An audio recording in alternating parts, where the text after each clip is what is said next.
ঈদের দিন আনন্দের দিন, কিন্তু জানেন কি, এই দিনেও আছে কিছু বিশেষ সুন্নাহ এবং আমল যেগুলো শিখিয়েছেন মোহাম্মদ সাল্লাল্লাহু আলাইহি সাল্লাম।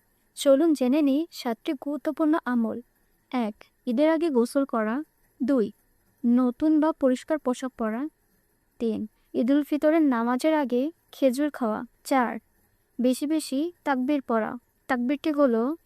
তাকবীরটি হলো আল্লাহু আকবার, আল্লাহু আকবার, লা ইলাহা ইল্লাল্লাহ, ওয়াল্লাহু আকবার, আল্লাহু আকবার, ওয়ালিল্লাহিল হামদ। অর্থ: আল্লাহ সবচেয়ে মহান, আল্লাহ সবচেয়ে মহান, আল্লাহ ছাড়া কোনো উপাস্য নেই, আল্লাহ সবচেয়ে মহান, আল্লাহ সবচেয়ে মহান। সব প্রশংসা আল্লাহর জন্য। 5. ঈদের নামাজ আদায় করা। 6.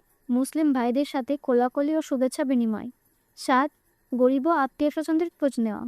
মনে রাখবেন, ঈদের সু- মনে রাখবেন, ঈদ শুধু আনন্দ নয়, আল্লাহর প্রতি কৃতজ্ঞতা প্রকাশের দিন। এই সুন্নাতগুলো পালন করলে ঈদের আনন্দ হবে, সওয়াব পাবেন ইনশাআল্লাহ। আল্লাহ আমাদের প্রত্যেকটি মানুষকে এই সুন্নাহগুলো পালন করার তৌফিক দান করুন।